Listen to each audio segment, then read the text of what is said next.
Welcome to Crossword, where cultural clues lead to the truth of the word. And my name is Michelle McAloon, and I'm hoping everybody had a very Merry Christmas and a Happy New Year who celebrate the Gregorian calendar.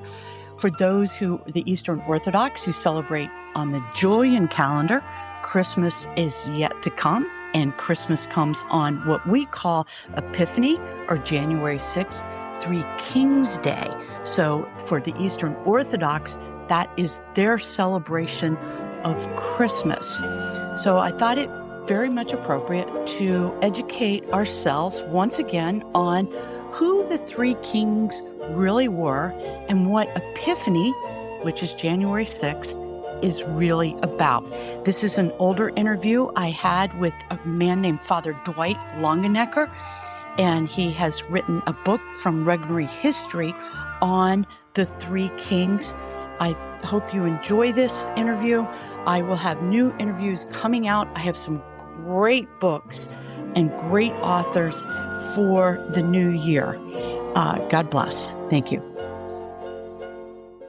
Today, we are speaking with Father Dwight Longenecker, author of The Mystery of the Magi, The Quest to Identify the Three Wise Men, published by Regnery History. Father Longenecker was brought up in an evangelical home in Pennsylvania. After graduating from the fundamentalist Bob Jones University with a degree in Spanish and English, he studied theology at Oxford University and was eventually even ordained as an Anglican priest, where he served as a curate, a school chaplain in Cambridge, and a county parson on the Isle of Wight. Realizing that he and the Anglican Church, and that is a familiar path that I've been down to, were on divergent paths. In 1995, he and his family were received into the Catholic Church. For 10 years, he continued to live in England. But then in 2006, the door opened to return to the USA and be ordained as a Catholic priest. He now serves as pastor of Our Lady at the Rosary Church in Greenville, South Carolina. And we are so very thankful to have him here to speak with us today about the three kings. Welcome, Father Longenecker. Thank you. Thank you. Thank you for taking time out of your very busy schedule during this Advent season.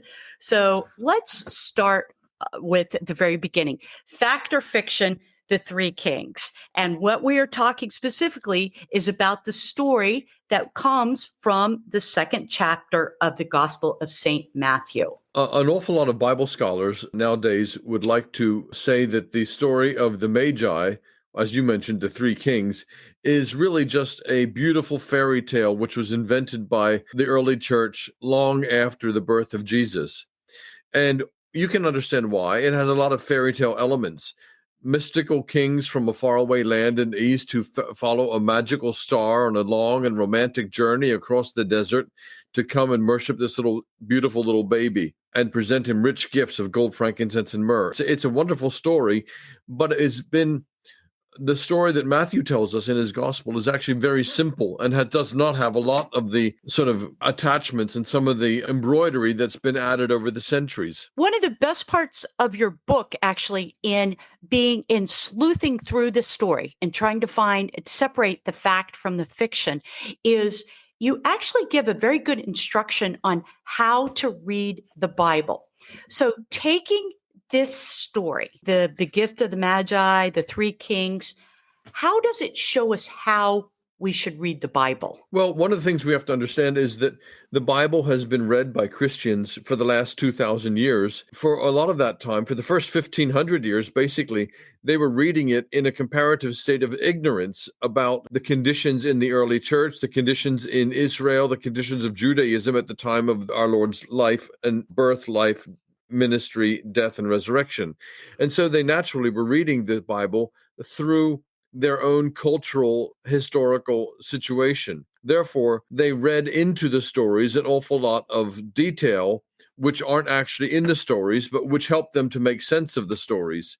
So, for instance, if the Bible mentions shepherds, people in Europe in the Middle Ages would understand that in terms of their shepherds, simple farmers living on the hillside. But of course, the job of being a shepherd in the ancient Middle East was a very different matter. It was a very different world. It was a very different kind of job which they were doing. Even the breeds of sheep were different. And so because of 2,000 years of reading the Bible through the cultural lens of that people lived in, a lot of these traditions and understandings have been filtered down and come to us as part of the tradition. We are in a situation now in the 21st century of having more information about the ancient world that Jesus lived in than ever before.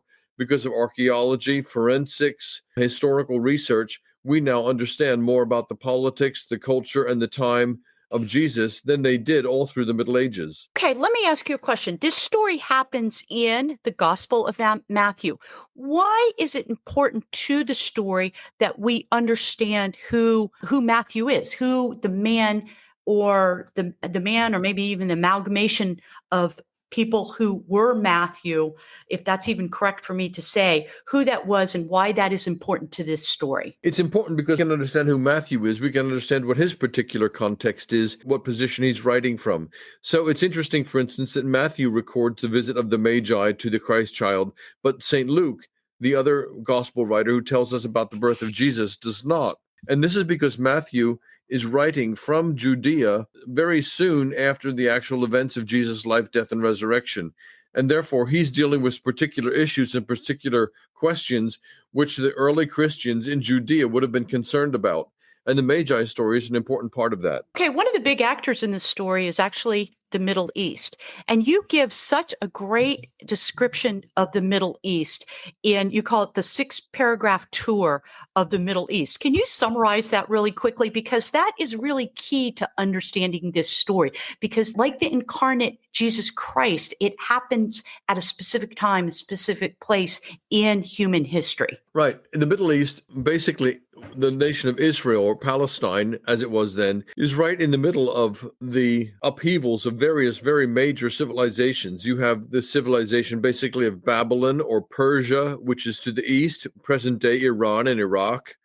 And then you have the great civilization of Egypt, which is there in North Africa.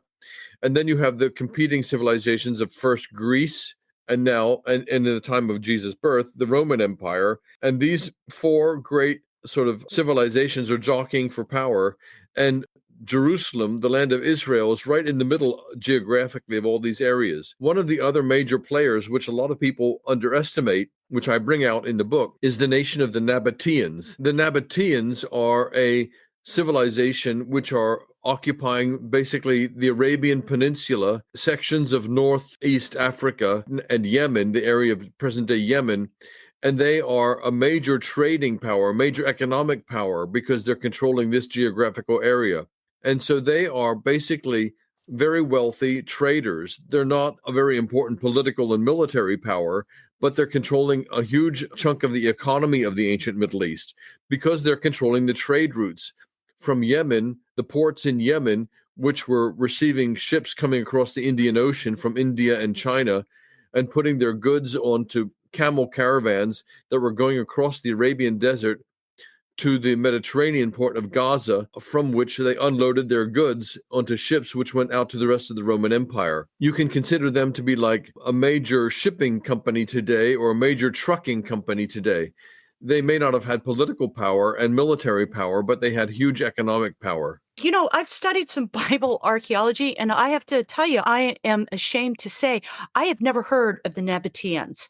The Nabataeans were kind of centered around what we know in modern Jordan as Petra. That's the Indiana Jones, the church that's carved into the rock.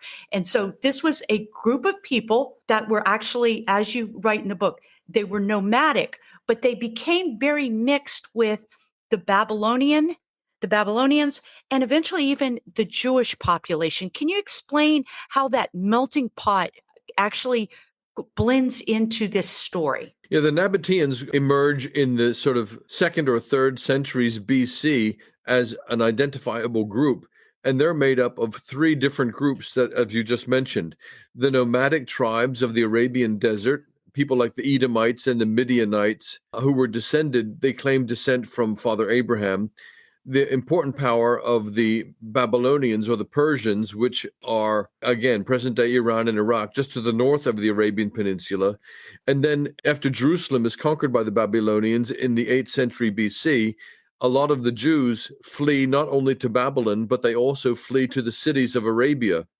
and they bring their entrepreneurial spirit and they bring their knowledge to sort of bring together the Babylonian influence, the Arabian tribes, and the Jewish immigrants, and the Nabataeans emerge from this as this economic superpower. First thing, what are the Magi, and why do you think it's a mistake to actually, a mistake, but maybe the three wise men or the three kings were something more than the Magi in the traditional sense of the word? Yeah, the Magi, as it's pronounced. Magi. I'm sorry. Yeah, the Magi were, and I go into the history of the Magi in the book. The Magi were originally rooted in what is present-day Iran and Iraq, and they were originally just like witch doctors or shaman in the early primitive tribes that emerged from Iran and Iraq. And they eventually got great power in the kingdom of Babylon as it emerged. In the book of Daniel in the Old Testament, for instance, it mentions the Magi and the wise men. And they were soothsayers, dream tellers, astrologers, men of occult lore and occult wisdom. And they became counselors to the king in Babylon. And they generally were known around the ancient Middle East as these wise men, as I say, astrologers, fortune tellers, people who were in touch with the gods, and shamans and witch doctors who assumed great power because they could tell the king what was going to happen. They could foretell the future. They could interpret dreams and so forth. Well, as history developed, the Magi emigrate from the Babylonian Empire for various complicated reasons, and they begin to settle elsewhere in the ancient Middle East. So by the time Matthew is writing in the beginning of the Christian era, most kings around the ancient Middle East would have had what they called Magi, but this time it's become a general term for any wise counselor to the king. And so all of the monarchs of the ancient Middle East would have had their Magi, their counselors. You brought something up about prophecy. And a lot of naysayers, a lot of biblical scholars, secular biblical scholars will say, well, wait a second. All the story of Matthew is he is just writing a story that's kind of edited to an earlier version from the prophet of Isaiah. Where does prophecy play in this story? Well, prophecy has to be understood under various different terms. One form of prophecy is, which people are really interested in, are prophets who foretell the future. Okay, people like Nostradamus and other prophets who foretell the future. And some biblical interpreters are very enthusiastic about tracing prophecies in the Old Testament that are fulfilled in the life of Christ. And certainly prophecies are fulfilled in the life of Christ, but the role of the prophets in the Old Testament was much more that of, like John the Baptist, fiery preachers who told the king what's what and proclaimed the word of the Lord to those who were in rebellion against him. That was the role of the prophets. Now, some of the prophecies are fulfilled in the life of Jesus, and Matthew echoes some of those prophecies which are fulfilled in the birth and the life of Jesus. But it's wrong to understand Matthew as simply cherry-picking prophecies that he wants to show are being fulfilled.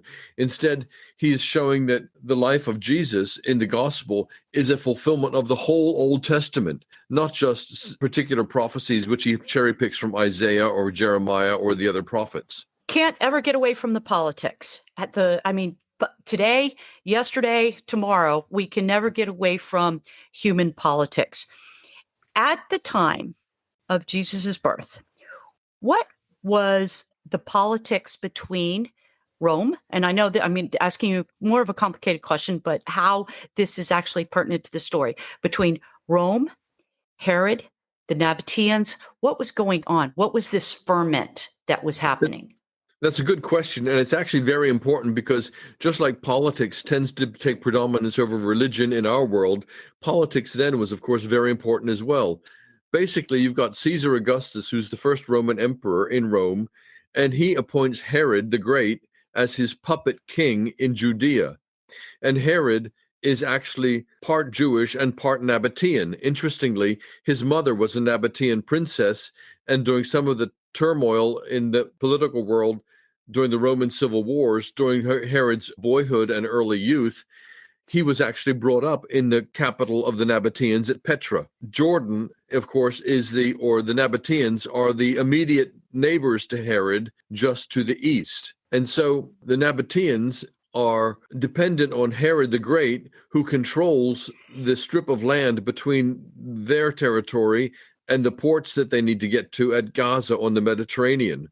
Now, Caesar Augustus had, just before the time of Jesus' birth, had just given to Herod that chunk of land, including Gaza, the important port to which the Nabataeans needed to get to in order to ship their goods out to the rest of the Roman Empire. So, if you look at it in those terms, the Nabataeans needed to stay on the good side of King Herod.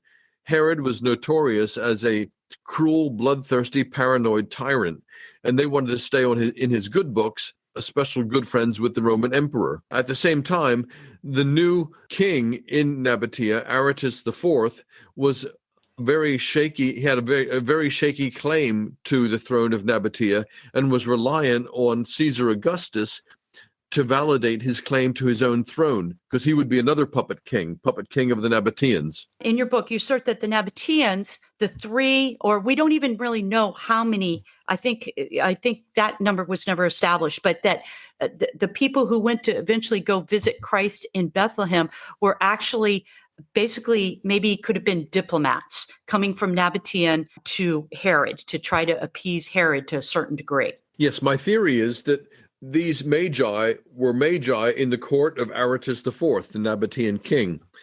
We know that the Nabataean religion was involved with stargazing. They were involved in astrology, and we have archaeological evidence that the Nabataean religion was actually that of stargazers. So the Magi, my theory is that these Magi were the Magi at the court of Aretas IV, and they advised him of the birth of a newborn king of the Jews, which they had ascertained from studying the astrological signs. And he says to them, well, why don't you take some gifts to King Herod, who's the king of the Jews, because obviously he must have had a newborn son or grandson. And so he sends these Magi on a diplomatic mission to present these gifts to King Herod. And we know from the ancient world that it was a commonplace practice for one king to present gifts to another king, gifts of homage, especially special personal times like a wedding or the birth of a new heir or something like that. That brings up two questions here. Let's talk about what astrological phenomena do scientists believe happen? You talk about Jupiter, but there's been some pretty extensive studies into trying to figure out exactly, was there an astronomical event that happened around 4, 5, 6 BC? Yes. In fact, this question, what was the Star of Bethlehem, seems to be obsessed people much more than who were the wise men, which is what my book goes into. I do give a chapter to the star itself, but I don't go into great detail because actually it's a very complicated question, and there's a whole load of different books with different theories by different astronomers about what the Star of Bethlehem could have been. Again, because of modern technology, we have the means through computer technology to study the stars and the placement of the stars in the ancient world as nobody ever did before. So therefore, there's many more theories about what the star could have been. Basically, there's three options. One is the star was a supernatural sign which God put in the heavens to guide the wise men. Okay. The second is the wise men were actually astrologers, and they were studying the movement of the stars and the movement of the planets in relationship with the stars in order to ascertain the future. Now, we know that in the ancient world, astrology was very commonplace, and most kings had astrologers within their court to try to help them to foretell the future. And the third option is that it was an astronomical sign, a natural sign, which was unusual in the heavens, and that the astronomers saw this sign, and it somehow or other led them to Bethlehem. I'm actually of the opinion that it was the second of these three, and that the wise men were astrologers, and they saw particular alignments of the planets and the stars, which helped them to determine and discern that a newborn king was born to the Jews. I think in this past year, there was some kind of big supernova.